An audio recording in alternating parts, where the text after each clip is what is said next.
지난 한 주간 삶의 여러 현장 속에서 수고 많으셨습니다. 이 코비드19가 또 우리 폴란드 대통령까지 이렇게 가만히 두지 않는 여러 상황 속에서 우리가 더욱더 주눅들고 회피하고 그러는 것이 아니고 철저하게 조심하시고 방역하시고 더욱더 하나님을 붙들고 의지해서 오히려 천국을 살아낼 수 있는 우리 성도님 되시기를 주님의 이름으로 축원합니다. 우리 서로를 향해서 주님의 사랑으로 사랑하고 축복합니다. 이렇게 서로 인사하고 축복합니다. 주님의 사랑으로 사랑하고 축복합니다. 되게 짧아지네요. 앞뒤 좌우로 이렇게 저 멀리도 좀 보시고 이렇게 눈웃음으로 하시고 이렇게 마스크는 꼈지만 마스크를 끼우신 이유가 뭔지 제가 지난 시간에도 설명드렸지만 사람 앞에서는 말을 적게 하는데 우리 성도들 앞에서는 이렇게 마스크가 있어도 말을 이렇게 하시고 하나님 앞에 말을 많이 하시라는 거죠. 그래서 육신의 입은 닫아버리고 영적인 입은 열어서 하나님 앞에 더 많은 기도, 더 많은 말을 하나님과 나눌 수 있기를 바랍니다.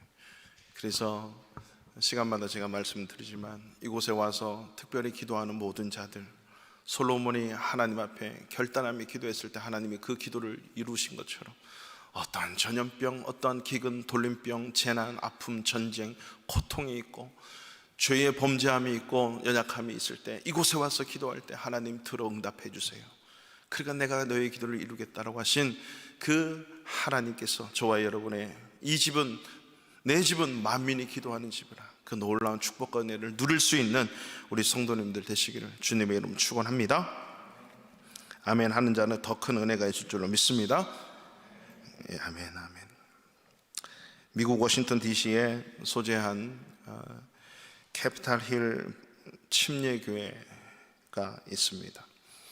지난주에 예배를 처음으로 드리면서 그 전에 워싱턴 DC 시티가 시장이 예배 금지 명령을 내렸습니다. 그래서 이 예배 금지 명령은 우리 미국의 자유민주의 헌법에 어긋나는 것이다 라고 하면서 그 시장을 상대로 소송을 냈는데 승리를 했어요, 교회가.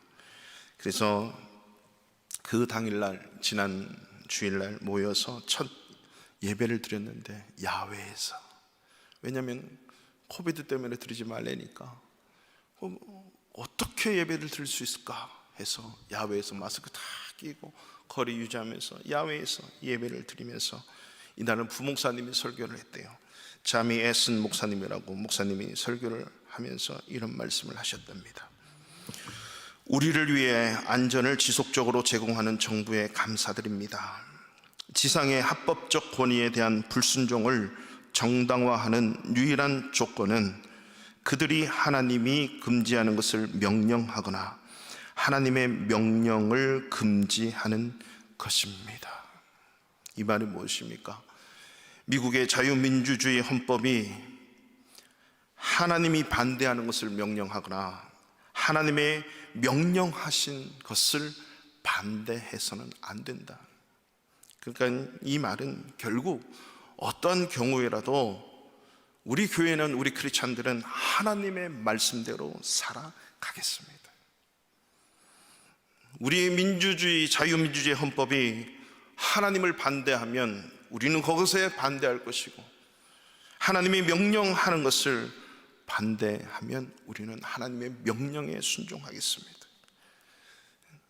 이 말을 듣고 세상을 향해서 하나님을 거역하는 것에 대해서 침묵하지 않고 당당히 이것은 하나님이 말씀하셨고 하나님이 원하시는 것이라고, 그래서 우리가 이렇게 합니다라고 당당히 말할 수 있는 크리스찬, 미국이 죽지 않는 이유가 이런 곳에 있더라고요.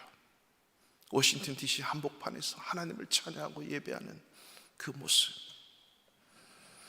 뿐만 아니라 얼마 전에 이 국대 떡볶이 김상현 대표, 여러분 혹시 떡볶이 좋아하시는 분들은 잘 아실지 모르겠지만 국대 떡볶이가 우리 대한민국에 이렇게 아주 얼마 안 됐는데 어마어마한 놀라운 영향력을 끼치고 있어 왔는데, 이 김상현 대표는 젊어요 아주.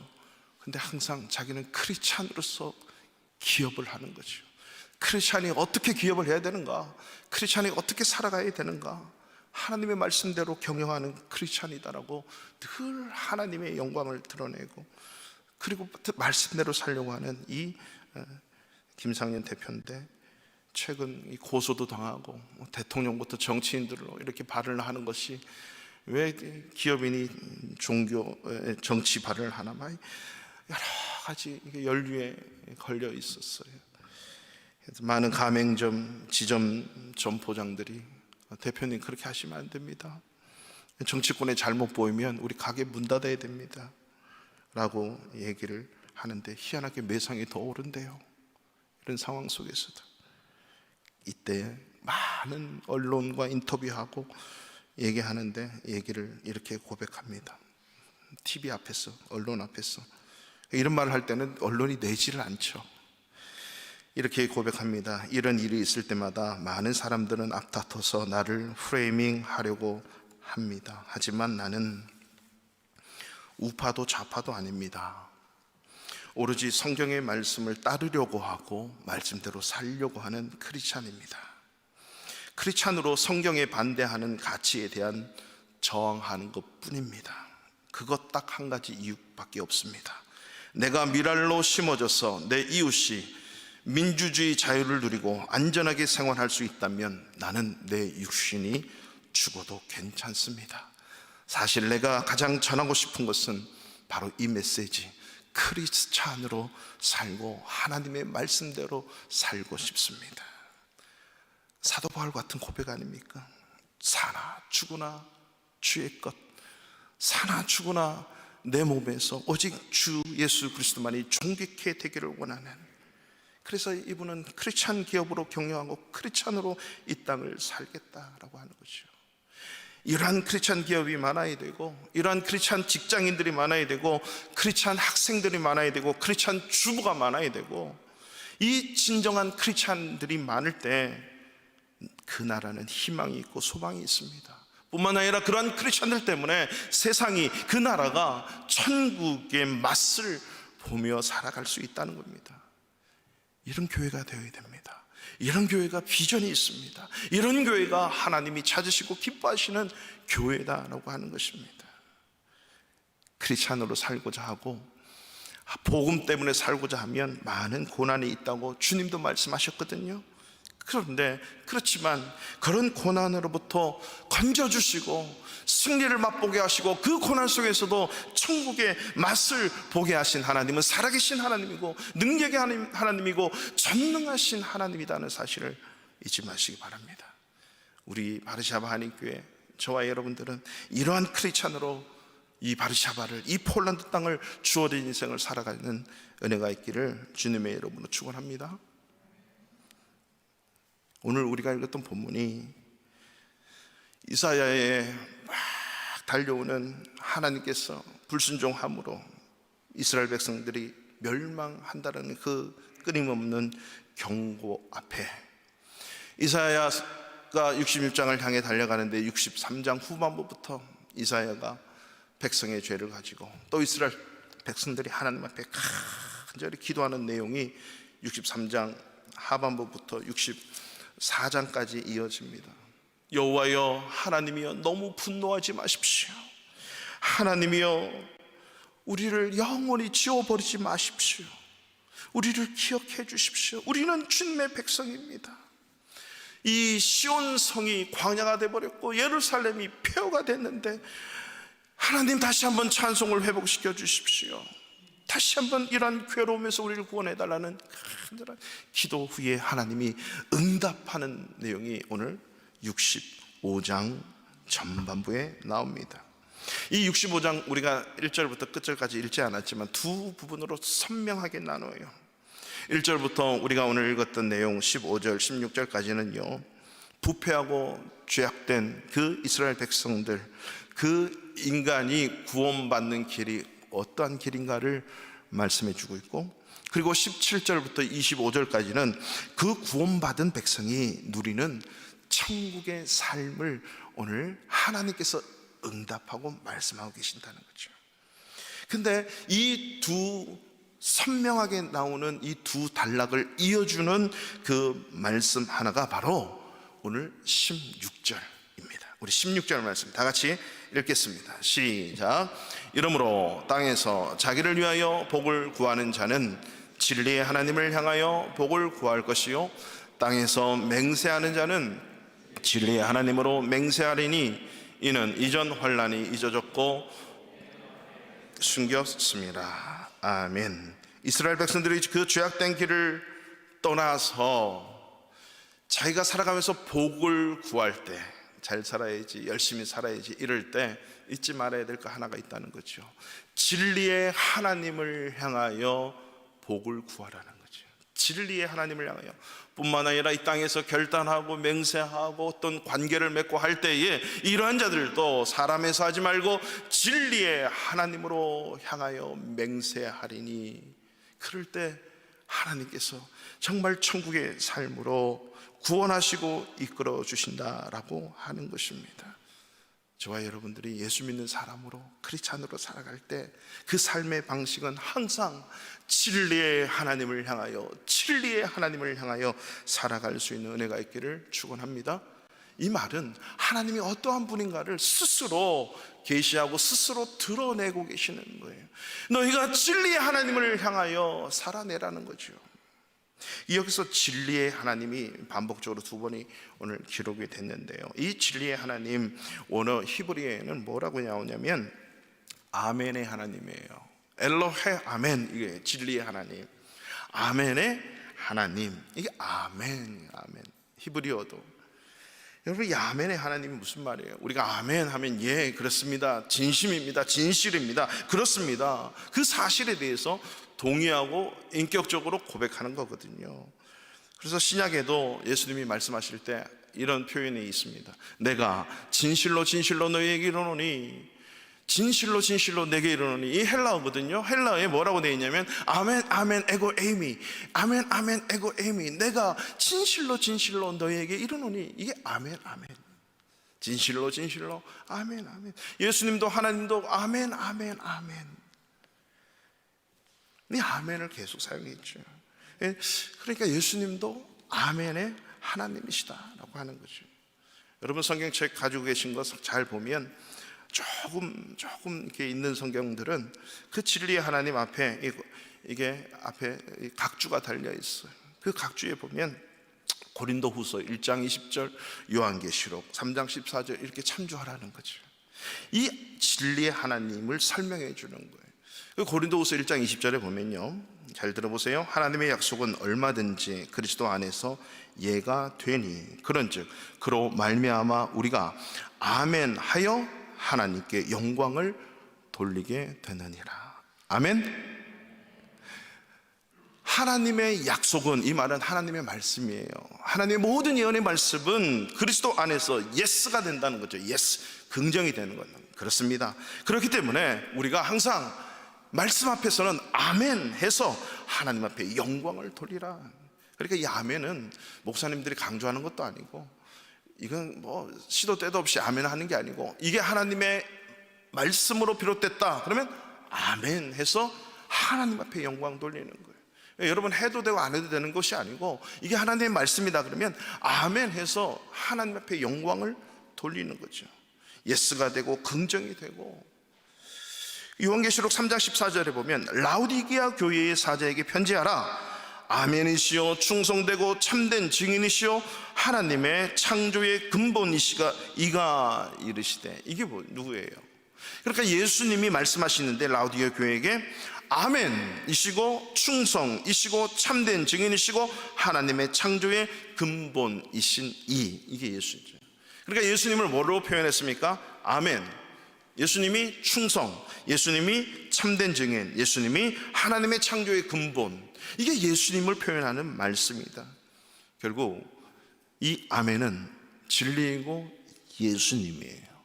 결국 진리의 하나님을 향하여, 이 말은 말씀의 하나님을 향하여 라고 하는 거죠. 말씀의 하나님을 향하여, 예수 그리스도의 하나님을 향하여, 그분이 나의 아버지, 나의 아버지, 나의 아버지, 전능하신 아버지라고 소개했던 그 하나님, 말씀의 하나님을 향하여. 그렇기 때문에 우리의 모든 삶 속에서 그 하나님, 진리의 하나님, 말씀의 하나님을 향하여 나아가면 모든 삶 속에 구원과 천국의 삶을 맛보고 누릴 수 있다고 하는 말씀입니다. 진리의 하나님을 향하여 살아가는 우리 크리스찬들, 우리 저와 여러분들이 이 진리의 하나님, 말씀의 하나님을 붙들고 그분을 향하여 날마다 삶의 어떤 순간에도 달려가는 은혜가 있기를 축원합니다. 그런 크리스찬들에게 주어지는 약속을 오늘 65장에서 하나님이 직접 말씀하시는 거예요. 두 가지로 말씀을 볼까요? 항상 구원의 손길을 뻗치시는 하나님이시는 거예요. 진리의 하나님을 향하여 살아가는 우리 믿는 자들에게 하나님은 항상 구원의 손길을 뻗치시는 겁니다. 여러분, 구원 받으셨습니까? 할렐루야. 여기는 두말라위 할 것도 없이 아멘 해서 하나님께 영광을 올려드리라는 거죠. 이것 또한 말씀에 대한 순종이거든요.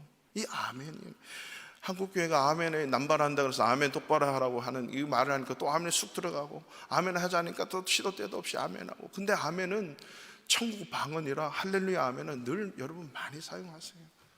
제가 전화할 때마다 아멘 하시는 분이 계세요. 아니 할렐루야 하시는 분이 계세요. 얼마나 감사한지. 할렐루야는 하나님을 찬양합니다. 우리 모든 삶이 하나님을 찬양합니다. 이것부터 선포하고 시작하는 사람이 크리스찬들이에요. 예수 믿는 사람들.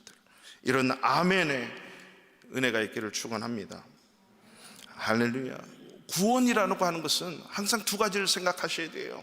죽어서 천국 가는 것을 구원이라고 얘기하는데, 영생하는 것을 구원이라고 얘기하는데, 여러분 그거는 반쪽이에요. 구원 그러면 항상 생각하셔야 돼요. 영생과 오늘 이 순간, 지금 내 인생, 지금 현재의 구원을 얘기하는 거예요. 과거에 내가 예수 그리스도를 고백하고, 아니 오늘 예수 그리스도를 고백했을 때 주님이 영생이라는 선물을 주셔서 우리는 죽으면 천국 가는 그 구원, 그건 당연한 거죠. 근데 하나님이 왜 죽이지 않고, 왜 천국으로 인도하지 않고 오늘 내 삶을 죽이지 않고 지금 이렇게 호흡하고 예배하고 살아가게 할까요? 구원의 하나님을 맛보라고. 죽어서 영원히 천국 가는 그 구원이 아니라 오늘 이 순간을 살아가면서 죄 때문에 고통받고, 죄 때문에 연약해지고, 죄 때문에 네거티브 인생을 살아가는 인생들아, 구원의 하나님을 경험하라는 거죠. 오늘 이 순간에도 구원하시는 거예요. 제가 늘 이렇게 가르칠 때 말씀하는 게 있어요. 축구할 때 골키퍼가 골을 막아냈을 때 세이브했다 그러잖아요. 세이브한 거예요. 한 골 들어가면 이거 패하는 거예요. 한 골 들어가면 정말 억울한 거죠. 그걸 세이브하는 거예요. 죄 때문에 여러분 고통당하고 고난당하고 아파하고 힘들어하지. 그 속에서 건지는 거, 이게 구원이에요. 여러분 오늘 힘들고 어려운 일이 있습니까? 하나님이 건지심을 믿습니까? 구원의 하나님을 믿을 때 하나님이 건지시는 줄로 믿으시기 바랍니다. 이 구원을 경험하기 위해서 크리스찬들이 날마다 진리를, 하나님을 향하여 달려가야 된다. 아멘이신 하나님을 붙들어야 된다는 거죠. 그러니까 저와 여러분들이 그런 오늘 이 순간에 세이브 하시는 하나님을 경험하기 위해서 진리의 하나님을 향하여 달려가는 거죠. 오늘 1절 2절 다 같이 한번 읽어볼까요? 성경책 가지고 계신 분들 65장 1절 2절입니다 시작. 나는 나를 구하지 아니하던 자에게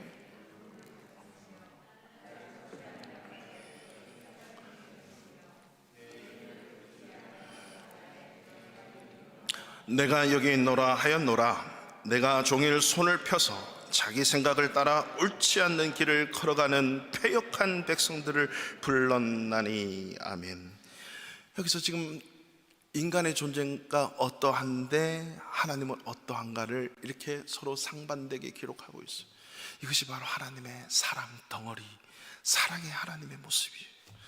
이거는 마치 부모가 자녀에게 무조건 사랑을 끊임없이 펼치는, 하루 종일 온종일 손을 펼치는 그 사랑의 모습과도 똑같은 거예요. 여러분 자녀들 중에 내팽개친 자녀 혹시 있을지라도, 아니 없죠. 그 자녀일지라도 끊임없이 잔소리해 대가면서 내가 너희 아버지야, 내가 너희 엄마야 라고 여러분 굵은 소리 잔소리 막 해야 되지 않습니까? 왜 그렇습니까? 나의 자식이니까. 하나님이 지금 그런 모습이에요. 너희가 나를 구하지도 않느냐, 나를 찾지도 않느냐, 나를 부르지도 않느냐. 내가 너희를 불러서 내가 여기 있다, 내가 여기 있다. 너희가 부르지 않아도 내가 여기 있다라고 얘기한 것이고, 너희가 구하지 않아도 내가 너희에게 물음을 받았다라고 하는 거죠. 찾지 않아도 내가 찾아낼 것이다. 너희가 찾지 않아도 내가 너를 찾을 것이다, 이 말이죠. 그런데 내가 온종일 손을 펴서 자기 생각을 따라 옳지 않는 길을 걸어가는 내 백성, 자기 마음대로 사는 거죠. 인간이 얼마나 패역해요. 인간이 얼마나 못됐어요. 늘 자기 생각으로 살아갔다는 거죠. 그 자기 생각으로 살아가는 자들을 향해서 내가 여기 있다, 내가 여기 있다, 나를 붙들어라, 나를 구해라, 나를 불러라, 이게 하나님의 사랑이라고 하는 거예요. 이게 죄인된 이스라엘 백성들을 향하여 오늘날 이 시대에 예수 믿는 사람입니다라고 살아가지만 하나님의 뜻대로 살지 않고 하나님의 생각대로 살지 않고 자기 생각대로 살아가는 인간을 향하여 끊임없이 내가 여기 있노라, 내가 여기 있노라. 하나님은 바로 이렇게 구원받은 백성 크리스찬들에게 순간순간 구원하시기를 기뻐하시는 사랑의 하나님인 줄로 믿으시기 바랍니다. 그러나 하나님이에요. 인간은 하나님을 외면해요. 인간은 자기 좋을 때만 하나님을 부르고 하나님을 찾고 하나님께 구해요. 그래서 하나님 마음이 아파요. 나사로가 4일 동안 무덤 속에 들어가 있는 그 현장 앞에 예수님은 눈물을 흘리죠. 인간의 동정, 친구의 죽음을 흘린 눈물이 아니라 죄악 때문에 죽어가는 인생을 향하여 흘리는 눈물이 마음이 아픈 거예요. 죄 때문에. 이렇게 인간은 자기 멋대로 사는 인생이에요. 하나님을 예배하는 이스라엘 백성들조차일지라도 오늘 본문의 3절 4절에 보면 하나님을 섬기는데 하나님을 떠나 우상을 섬겨버리는 거죠. 자기 멋대로. 오늘 그 표현이 3절 4절에 나옵니다. 자기 생각을 따라 옳지 않는 길을 어떻게 걸었는가? 3절 4절 있습니다. 곧 동산에서 제사하며 벽돌 위에서 분향하며 내 앞에서 항상 내 노를 일으키는 백성이라. 그들이 무덤 사이에 앉으며 은밀한 초소에서 밤을 지내며 돼지고기를 먹으며 가증한 것들의 국을 그릇에 담으면서 이렇게 우상 숭배했다는 거죠. 하나님이 금지하고 하나님이 원치 않는 일을 행한 건데, 이 구약시대의 모습이죠. 돼지고기 지금은 뭐 우리가 마음껏 먹죠. 이 당시에는 먹으면 큰일 났어요. 여기서 지금 강조하는 게 뭐냐면 벽돌과 다듬지 않는 돌을 얘기합니다. 이 벽돌이라고 하는 것은 다듬는 거예요. 다듬어서 인위적으로 이쁘게 만든 것을 얘기합니다. 제단을 만들 때, 번제단을 만들 때 다듬지 않은 돌로 반드시 만들어야 되거든요. 근데 이미 모세를 통해서 말씀하셨어요. 수천 년 전에. 신명기 27장 5절 6절에 보면 들어보세요. 또 거기서 네 하나님 여호와를 위하여 제단 곧 돌단을 쌓되 그것에 쇠 연장을 되지 말지니라. 너는 다듬지 않는 돌을 네 하나님 여호와의 제단을 쌓고 그 위에 네 하나님 여호와께 번제를 드려라. 다듬지 않는 돌로 번제단을 쌓으라는, 이 말은 뭐냐면 다듬으면 자기 생각, 이러면 이쁘겠지, 저렇게 하면 되겠지, 예배는 이렇게 드려야 돼, 이 정도는 돼야지, 자기 생각대로 모든 걸 쌓아버리는 거예요. 그렇게 예배하지 말라는 거예요. 예배할 때는 다듬지 않는 그 모습 그대로 하나님 앞에 올려드리는 거예요. 내 모습 그대로 죄악스럽고 죄되고 아프고 더럽고 추한 이 모습 그대로 하나님 앞에 하나님 받아주세요 라고 오라는 거죠. 이 모습 그대로, 상한 심령 그대로 오라는 겁니다. 자기가 생각하는 대로 만드는 것, 아니 레고처럼 아주 이쁘고 단정하고 화려하게 그 가식적인 모습으로 하나님을 예배하지 말고 있는 모습 그대로 다듬지 않는 모습으로 하나님 내 모습 받으세요. 그래서 번제는 뭐예요? 다 태워버리는 거예요. 이 모습 이대로 가서 하나님의 불내려서 다 태워버리고 하나님이 새롭게 해주시는 그 마음을 생각 가지고 살아가는 것, 이게 진짜 예배자고 이게 진짜 예수 믿는 크리스찬들의 삶이라고 하는 것입니다. 옛날 어느 나라의 왕이 자기 백성들이 너무 거짓말을 많이 하고 너무 서로 속이고 막 가식적인 삶을 너무 많이 살아가니까요, 사기치고 하니까 얼마나 민심이 부패했는지를 알아보려고 모든 가족들마다 이 왕이 꽃씨를 다 나눠줬어요. 그래서 화분 하나에 이 꽃이 개화하면 아름답고 멋지게 다 잘 가꾸어서 그 왕이 정한 날 그 광장에 다 모입시다. 그래서 다 꽃을 나눠주고 화분에 다 심게 했어요. 그리고 때가 되어서 그 꽃을 피워가지고 다 갖고 왔어요. 화려한 꽃들이 그 광장을 팍 채웠는데 어느 한쪽 구석에 한 엄마와 한 이 남자아이가 너무 부끄러워가지고 꽃을 못 피운 거예요. 위에 잡초랑 화분을 가지고 잡초는 제거하고 흙만 가지고 초라한 모습으로 있더라는 거죠. 그래서 왕이 다 거닐면서 이 꽃 저 꽃 다 보고 이 보면서 이 모자를 불러냈어요. 그러면서 오늘의 최고의 영광은 이 모자니라. 다들 놀라는 거예요. 왕이 얘기하는 겁니다.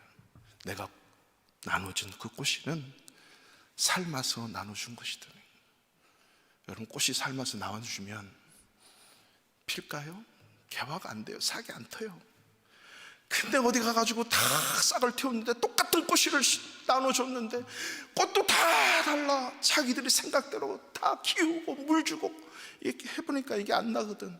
똑같은 씨를, 똑같이 생긴 모양의 씨를 갖고 와서 막 심어서 막 갖고 가지고 화려한 꽃이 다 있는 거예요. 이 모자는 아무리 심어도 아무리 물 주고 해도 나지가 않으니까 있는 그대로의 모습을 가지고 나왔어요. 여러분, 예배는 이겁니다. 하나님 모습 그대로 하나님 앞에 나오는 거죠. 있는 모습 그대로 하나님을 향하여 나아갈 때 하나님이 그보다 더 화려하고 아름답게 만들어 주신다는 거죠. 여러분, 그런 의도가 들어가는 것은요, 다 자기 욕심이에요. 인간적인 욕심이에요. 그 욕심과 자기 생각을 죽이는 것이 뭡니까? 예배예요. 예배.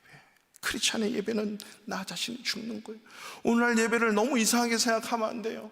주님 오시는 그날까지 예배는 죄의 문제와 연결되지 않으면 예배가 아닙니다. 우리 크리스찬의 예배는 그 죄의 문제를 해결해 주시니까 영광, 감사, 기쁨, 승리, 능력이 있는 것이 예배라고 하는 거죠. 우리는 거기만 초점이 맞춰져 있어요. 예배는 하나님이 말씀하시는 거예요. 하나님이 원하시는 거예요. 구약시대는 계속 제물을 피 흘리고 죽이고 피 흘리고 그래서 올려드렸잖아요. 신약의 예배는 나를 죽이는 거예요. 하나님은 세상의 생각, 세상의 방법 다 주님 앞에 내려놓습니다. 이것을 죽여버리겠습니다. 하나님 새롭게 창조하여 주시옵소서. 그래서 그 하나님이 주시는 힘으로 살아내는 것, 이게 예배라고 하는 것인데 오늘날 크리스찬들은 다 이 모습을 잃어버렸고 예배 속에 위로받고 예배 속에 힘만, 예배 속에 능력만 받으려고 하고 하나님이 원하시는 진정한 예배의 모습, 왜 그랬을까요? 자기 욕심 때문에. 이 엉터리 신앙이죠. 이렇게 자기 멋대로 살면서 5절은 심지어 이렇게 얘기합니다. 5절 보십시오. 사람에게 이르기를 너는 내 자리에 서 있고 내게 가까이 하지 말라. 나는 너보다 거룩함이라 하나니 이런 자들은 내 코에 연기요 종이를 타는 불이로다. 열받는 거죠. 누가? 하나님이. 내 코에 연기 종이를 타는 불, 하나님의 분노, 하나님의 진노를 얘기합니다. 어떤 자? 나는 거룩하다, 거룩하다. 내 정도는 돼야지. 스스로 있는 체하고 스스로 거룩함을 스스로 포장하는 것, 하나님이 진노하신다는 거죠. 자기 마음대로 사는 그 죄인들에게 하나님은 경고의 메시지를 보내죠. 그걸 로마서 3장 10절에 하나님이 말씀하시잖아요. 의인은 없나니 한 개도 없다면, 한 명도 없는 거죠. 그 어떤 누구도 의인일 수 없습니다. 여러분, 정도의 차이지요. 다 하나님 앞에서는 똑같아요. 다 죄인이에요. 그래서 여러분 절대 인간을 기대하지 마십시오. 사람을 기대하지 마십시오. 오직 사랑만 하십시오. 이게 인간을 보는 크리스찬들의 인간관입니다. 남편, 아내, 자식, 부모 사랑해야 될 존재이지 믿어야 되는, 즉 하나님처럼 의지해야 될 상대가 아닙니다. 똑같은 죄인이에요. 남의 정죄가 보이고 판단거리가 보면 자기에게 그만큼 있기 때문에 보이는 거거든요. 그래, 남을 함부로 판단하고 비판할 수 없는 게 나에게도 똑같이 있으니까 그게 보이는 거예요. 그래서 판단하고 비판하고 정죄하는 게 죄 있는 우리 인간의 모습이라고 하는 거죠. 하나님은 바로 이것을 지적을 하시는 거죠. 그들에게 6절 말씀 보세요. 주님은 이렇게 보응하십니다. 보라, 이것이 내 앞에 기록되었으니 내가 잠잠하지 아니하고 반드시 보응하되 그들의 품에 보응하리라. 하나님이 그 죄에 대해서 반드시 보응하신다라고 하는 말씀입니다. 그럼에도 불구하고요, 그런 인간을 향해서 하나님은 끊임없이 은혜 주시고 기회를 주시는 거죠. 왜? 자기 백성이고 자기가 사랑하는 인간이고 자기가 사랑하는 하나님의 종들이기 때문에 나의 종, 나의 종, 나의 종, 나의 백성이라고 말씀하시잖아요. 그래서 끊임없이 하나님은 기다리세요. 그래서 목숨이 붙어있는 한 하나님은 계속 우리를 기회를 주는 것이에요. 예수 믿으면서도, 아니 악인들은 형통의 길이 많잖아요. 자기가 수고한 대로 열심히 살아요. 예수 믿으면서도 하나님이 내가 말씀대로 살지 않았는데 승승장구하고 평탄한 길로 가, 그것을 오늘 본문에서는 저주라고 얘기합니다. 예수 믿는 사람은요, 조금만 곁길을 가도 하나님이 간섭하세요. 여러분, 자녀들이 곁길로 갈 때 야 하고 안 혼내는 부모는 나의 부모가 아니에요. 우리 청년들, 학생들이요. 그런 엄마 아빠 빨리 떠나야 돼요. 다시 엄마 아빠를 찾아가야 돼요. 내가 못된 짓을 하고 잘못된 짓을 했는데 엄마 아빠가 속아 넘어갈 수는 있겠으나 엄마 아빠가 그래 똑바로 살아 이러고 지나간다? 엄마 아빠 아닙니다. 내 자식이 아닌 자식이 그러면 난 넘어갈 수 있죠. 근데 내 자식에게는 절대 그렇지 못하는 게 엄마 아빠의 모습이에요. 하나님 똑같습니다. 말씀대로 살지 않는데, 올바른 예배가 없는데 가만히 놔둔다? 하나님이 끊임없이 아프고 힘들고 어렵게 만들어서라도 하나님을 향하도록 이끌어 주시는 하나님, 이게 뭐냐면 끊임없이 은혜 주시고 기회 주시는 하나님이에요. 말씀 붙들고 말씀 앞으로 순종하며 말씀을 이룰 수 있는 자가 되도록 기다리고 또 기다리시는, 이게 하나님의 심정이에요. 그래서 우리를 죽이지 않아요. 마지막 되면 우리의 생명을 오늘도 거두가시어요. 이게 끝이에요. 그 전까지는 하나님이 죽이지 않으세요. 왜요? 우리를 하나님을 찾도록 하나님을 부르도록 하나님이 끊임없이 기회 주시고 끊임없이 은혜 주시고 끊임없이 우리를 찔러서라도 주님 앞으로 나오게 만드는 거죠. 이게 8절 9절입니다 우리 8절 9절 보세요. 시작. 여호와께서 이와 같이 말씀하시되 포도송이에는 즙이 있으므로 사람들이 말하기를 그것을 상하지 말라. 거기 복이 있느니라 하나니 나도 내 종들을 위하여 그와 같이 행하여 다 멸하지 아니하고 내가 야곱에서 씨를 내며 유다에게서 나의 산들을 기업으로 얻을 자를 내리니 내가 택한 자가 이르기를 나의 종들이 거기에 살 것이라. 10절 보세요. 샤론은 양떼의 우리가 되겠고 아골 골짜기는 소떼가 눕는 곳이 되어 나를 찾은 내 백성의 소유가 되려니와. 할렐루야. 하나님을 찾고 하나님을 향하여 달려오는 자들은 하나님은 그들을 끝까지 붙들고 거룩한 씨가 되도록 하신다. 내가 택한 자, 나의 종들. 샤론은 양떼의 우리가 되고 아골 골짜기는 소떼가 눕는 것, 그런 풍성함으로 하나님이 채우신다. 하나님의 말씀을 떠나버린 샤론, 하나님의 말씀을 떠나버린 아골 골짜기는 완전히 황폐했어요. 풀 한 포기조차 나지 않는 곳인데 하나님은 소떼가 눕는 곳으로 양떼들이 머무는 우리를 만들어 버린다는 거죠. 누구에게?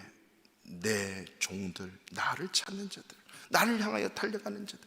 그래서 이사야 6장 13절에 보면요, 밤나무와 상수리나무가 배임을 당하여도 그 거루터기는 살아남아 있는 것 같이 거룩한 씨가 이 땅에 거루터기니라. 할렐루야. 이 거룩한 씨는 하나님이 선택한 백성, 오늘날 예수 믿는 저와 여러분을 말씀하시는 거예요. 바로 저와 여러분을 참고 또 기다려서 은혜 주시고 기회 주셔서 우리를 하나님의 이 푸른 초장으로 맛볼 수 있도록 구원하신다는 거죠. 그래서 우리 세상 사람들은 우리 평생의 기회가, 인생의 기회가 3번 오고 5번 오고 7번 온다고 얘기하는데, 우리 예수 믿는 사람은 예배 드릴 때마다, 기도하고 엎드릴 때마다 기회가 온다는 사실을 잊지 마십시오. 예배를 통해서 하나님 무한한 기회를 주세요. 하나님 그분 만나면 인생의 지혜가 생기고 인생의 능력이 생겨요. 인생의 믿음의 역사를 써내려갈 수 있단 말입니다. 하나님을 만나면요, 무한한 기회와 방법이 있습니다. 그런데 하나님을 섬기는 자들이 그렇게 안 했다는 거죠. 늘 자기 시간, 자기 방법에만 머무는 거예요. 여러분, 모든 일 앞에 예배부터 드리고 기도부터 드리고 시작해 보세요. 하나님이 놀랍도록 역사하세요. 제가 어제 이 말씀을 준비하면서요, 한 가지 단순한 놀라운 체험을 했어요. 제가요, 큰 돈이에요. 큰 돈을 해가지고 어디다 놨는지 기억이 안 나는 거예요. 이게 말씀 준비가 안 되는 거예요. 1시간을 그거 어떡하지? 그 큰 돈이에요. 큰 돈을 이렇게 어디다 놨는데 기억이 없어요. 아들한테 전화하고 아내한테 전화하고 난리 난 거죠. 예전에 나면 그랬거든요. 이게 이거 없으면 안 되는 것이고 분명히 생각이 전혀 안 나는 거예요. 그래서 지나가면서 하나님 용서해 주세요. 그래서 다 내려놓고 말씀 앞에 머물겠습니다 해서요, 말씀 읽고 말씀을 쓰기 시작했어요. 딱 섰는데 어디 있는 게 탁 보이는 거예요. 말씀 앞에 서니까 하나님이 그 기억이 확 떠오르게 하시는 거예요. 이거는 굿뉴스보다 더 큰 굿뉴스예요. 얼마나 감사하고 기쁜지. 그 돈을 찾았어요. 할렐루야. 말씀을 향하여 하나님이 생각을 내가 아무리 10시간 일해도 하나님 앞에 1시간 기도하고 예배하면 하나님이 10시간 10일 분량의 모든 일들을 하나님이 주시는 걸 믿어야 되는 자들이 하나님을 섬기는 저와 여러분임을 잊지 마시기 바랍니다. 이게 안 되니까 늘 시간이 없어요. 늘 돈이 없어요. 늘 바빠요. 하나님은 끊임없이 구원의 손길을 뻗치시는 하나님인 줄로 믿으시기 바랍니다. 둘째로, 진리의 하나님을 향하여 달려가면 반드시 하나님은 항상 천국의 삶을 누리며 살아가도록 이끄신다는 거죠. 사랑하는 성도 여러분, 천국을 믿고 부활을 믿습니까? 천국을 믿고 부활을 믿는 신앙이 너무너무 중요해요. 왜 그렇게 중요하냐면요, 여러분, 오늘날 이 시대에 우리 대한민국을 보시자고요. 교회가 힘을 잃어가고 세속화되고 현실적이고 기복적이 된다고 하는데 왜 그럴까요? 우리 바르샤바 한인교회가 속해 있는 그 폴란드 교회가 개혁교회라고 하는 거거든요. 한국말로 얘기하면 개혁교회예요. 이 개혁교회는 칼빈이 종교교회 가던 그 당시 1517년 루터가 시작해서 그 위에 칼빈이 종교개혁을 완성을 했는데 1547년에 칼빈의 제자들이 폴란드로 넘어와서 교회를 세운 게 개혁교회래. 그때는 수도 없는 교회들이 폴란드 땅에 천여개, 몇 년 전? 500년 이상 됐어요. 그러한 교회가 지금 큰 교회 그룹이 7개 남아있대. 왜 이 하나님의 교회들이 점점 시간이 가면 갈수록 이렇게 사라지고 없어지는 것일까? 우리 크리스찬들이 부활신앙과 천국신앙이 너무 희박해요. 아니, 이게 없어요. 이게 삶과 연관이 안 되는 거예요. 자, 한번 생각해 보세요, 여러분. 자, 부활도 없고 천국이 없다면요, 우리의 관심은 반드시 이 땅에만 있어야 됩니다. 동의하십니까? 이거 동의하시네. 그래서 우리는 다른 거 다 생각하지 말고, 오늘 성경에 놓으면 100세도 젊은 나이다 그랬는데 70, 80만 살자고요. 많이 잡고 80 할까요? 아니, 70, 80, 70년만 사니까 앞으로 지금 제가 이렇게 목회해야 될 이유가 없어요. 저는 지금 얼마 안 남았거든요. 10몇 년 남았는데, 우리 청년들 있는데 우리 학생들 공부할 필요 없습니다. 직장 그렇게 열심히 다닐 필요 없고 사업도 다 내려놓고 앞으로 남은 그 인생 이제는 어떻게 살아야 되는가 철저히 계획해서 한번 잘 살아봐야 돼요. 모든 나라와 국가를 봐야 될 것도 많고 즐겨야 될 게 너무 많아요. 지금 빨리 그거 하고 70년을 마감해야 되는데 언제 우리가 여기 모여가지고 예배하고 뭐 계획 세우고 뭐 열심히 공부하고 밤새면서 뭐 공부하고 사업할 시간이 어디 있습니까? 목회할 시간 없어요. 빨리 다 때려치우고 지금 우리는 70 그 마지막 선을 향해서 열심히 살아야 돼요. 이것만 딱 이제 인터넷에 딱 내면 저는 이단이 되고 사이비가 되는 것입니다. 조심하세요, 방송실. 여러분, 제가 지금 얘기하는데 아닌 것 같죠? 상식적으로 생각하고 본능적으로 생각해도 그게 아니에요. 왜? 우리 인생은 죽음 위에 반드시 삶이 있거든요. 한 번 정한 것, 죽음은 사람은 한 번 죽어요. 죽어서 영원한 세상에 있다는 거죠. 이 70년의 인생이 전부가 아니다라고 하는 것을 우리는 알아요. 그래서 그렇게 살지 않잖아요. 영생이 있다는 것을 압니다. 근데 이것을 알면서도 거부하면서도 인정하지 않으려고 하는 인생, 이게 천국신앙, 부활신앙에 확고하지 않으면 이렇게 살아가는 거예요.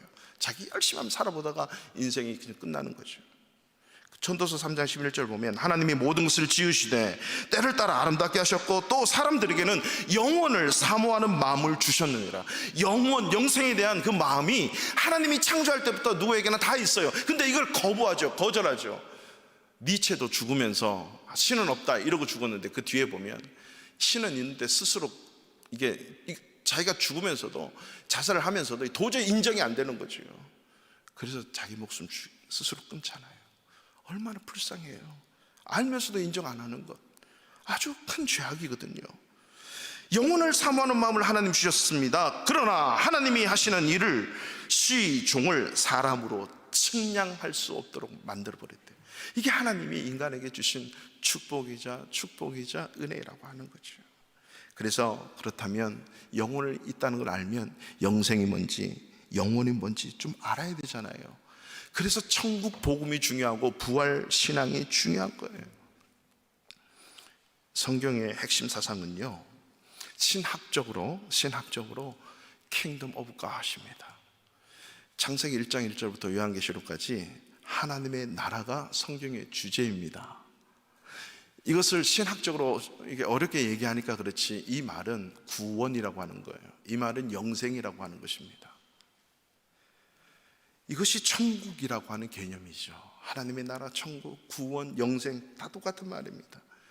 이것을 구약적인 개념으로 오늘 본문에서 뭐라고 하냐면 새 하늘과 새 땅이라고 하는 개념을 씁니다. 자, 우리 65장 12절, 13절, 17절, 18절, 19절 다 같이 읽겠습니다. 보라, 내가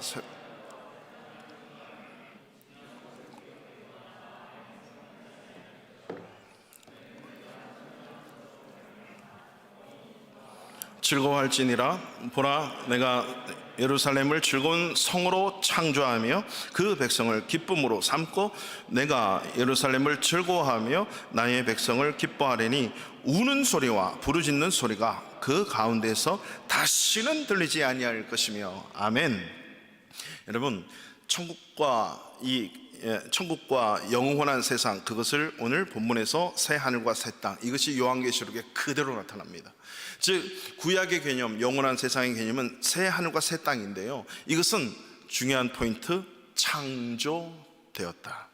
하나님이 창조하나니, 내가 예루살렘을 즐거운 성으로 창조하나니, 이 원어에 들어가면 새 하늘 새 땅은 새 것으로 딱 오는 게 아니고요, 날로 매일 순간순간 새로운 거예요. 이런 의미예요. 우리가 새 옷을 딱 입잖아요. 입는 순간 이것은 헌옷이 돼요. 그렇죠? 근데 그 새 옷을 입을 때 기분이 좋잖아요. 안 좋은 분도 있겠지만 그것을 매일매일 순간순간 새로운 것이 온다고 생각해봐요. 계속 놀라는 그런 새로움이 뭐라고요? 새 하늘과 새 땅, 천국의 개념이에요. 이 삶을 구원받은 백성들에게 이 세상을 살면서도 맛볼 수 있도록 내가 해주겠다라고 하는 것이 하나님의 약속의 말씀입니다. 진리의 하나님을 향하여 달려가는 인생들에게 하나님은 그 새하늘과 새 땅이 아직 오지 않고 도래하지 않았지만 그 새하늘과 새 땅을 오늘 현재를 사는 구원받은 백성들에게 맛보게 해주기를 원하시는 하나님, 진리의 하나님을 향하여 달려가면 이러한 새하늘과 새 땅의 기쁨과 즐거움이 오늘 이 순간 솟아나게 해주신다는 약속의 말씀을 하시는 하나님, 이 하나님을 경험할 수 있기를 축원합니다. 그 하나님과 동행하면 우리는 날마다 새 하늘과 새 땅에서 살아갈 수 있는 거죠. 그래서 내가 예루살렘을 창조한다라고 말씀하시면서 그 백성, 어디입니까? 예루살렘에 있는 백성, 새 하늘과 새 땅에 있는 영생 얻은 백성, 오늘날 저와 여러분 크리스찬을 얘기하는 겁니다. 이 예수 믿는 자들을 향하여 주님과 함께 기뻐하도록, 즐거워하도록, 내가 다시는 우는 소리와 부르짖는 소리를 내가 그 가운데서 들리지 않도록 울며 불며 기도할 수 있는 기회는요, 이 땅에 70년 인생밖에 없습니다. 여러분, 딱 죽으면 기도해야 될 이유가 없습니다. 그때부터 기도 안 해도 됩니다. 죽기 전에는 반드시 기도해야 됩니다. 천국은 늘 새롭기 때문입니다.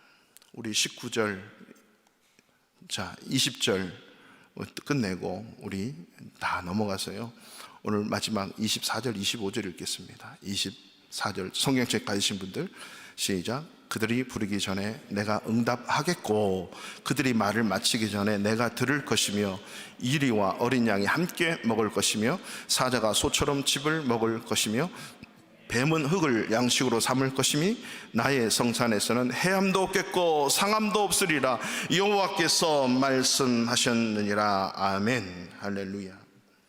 천국에는 헛수고가 없습니다. 수고할 이유가 없습니다.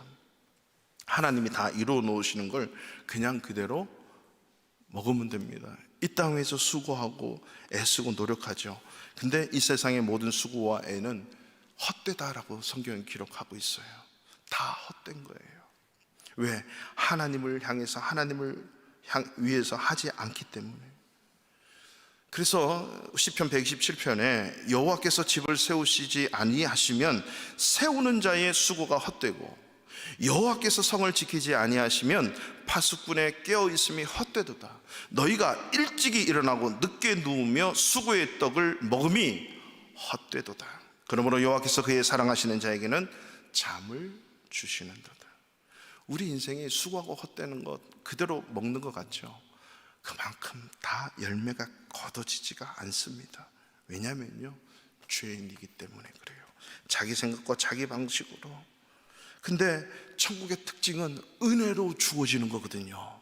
그 하나님을 붙들므로 주어지는 것이지 내가 찾는 것이 천국이 아닙니다. 이 세상의 모든 사람들은 자기가 수고하고 자기 생각과 자기 방식대로 뭔가 이루고 내려고 하는데 그것이 아니란 말입니다. 우리 크리스찬들의 성도들을 향해서 하나님이 주시는 거야. 너희들이 하는 것은 한 가지, 진리의 하나님을 향하여 그 하나님을 붙들 때 하나님께서 성을 지켜주시고 하나님께서 수고하도록 보호하시고 하나님께서 떡을 먹여주시는, 하나님께서 천국을 경험하게 해주신다는 약속의 말씀이죠. 이게 바로 천국을 맛보며 오늘을 살아가는 우리 믿는 자들의 삶입니다. 제가 몇 번을 말씀드렸는데 코로나19가 이탈리아 밀라노 그 지방에서 어마어마하게 번질 때 이거는 사냐 죽느냐의 문제가 아니라 들어오면 이 사람은 죽었구나, 그 죽음에 내버려 두는 것이고, 이쪽에서 좀 치료가 될 사람은 이쪽에 놔두고 교회 성당 안에서 이 관을 쫙 놔두고 바로 옆에서 죽으면 관 속에 무조건 집어넣는 그런 사태 속에서 어떤 한 이탈리아 목사님이 들어와가지고 자기도 그렇게 기침하고 콜록콜록하면서 얼마 있으면 죽을 것 같은데 의사들이 보는 그 앞에서 성경책 가지고 다니면서 죽어가는 그 코로나19 환자들을 향해서 뭔가 복음을 전하고 성경을 읽어주고 기도를 해주는 그 모습을 보며 몇 날 며칠 속에서 죽어가고 관으로 나가는 그 숱한 사람들, 자기도 얼마 후면 죽을 것인데 이 의사들이 그 목사님을 보는 순간 저게 천국이구나를 느낄 수 있는 것은 그 죽음의 현장 속에서도 내가 부활의 소망, 천국의 소망, 아니 부활의 신앙, 천국의 신앙 때문에 내가 코로나 걸려서 오늘 죽는 한이 있어도 그 말씀 붙들고 진리의 하나님을 향해 달려가면 그 현장, 그곳이 천국이라고 하는 사실, 의사가 보면서 저것이 진짜 평안이구나, 너무 평안해 보이는 거예요. 그분만 평안을 누립니까? 그분만 천국을 누립니까? 오늘 이 자리에 인터넷 예배 가운데 있는 우리 모든 성도님들, 이런 천국의 은혜를 맛보며 살아갈 수 있기를, 날마다 진리의 하나님을 향하여 달려가는 저와 여러분 되시기를 축원합니다. 다 같이 자리에 일어나셔서 오늘 이 찬양 드립니다. 주님 말씀하시면 내가 나아가리라. 주님 나라와 그 뜻을 향하여 살겠습니다. 간절함으로 기도하는 마음으로 찬양 드립니다.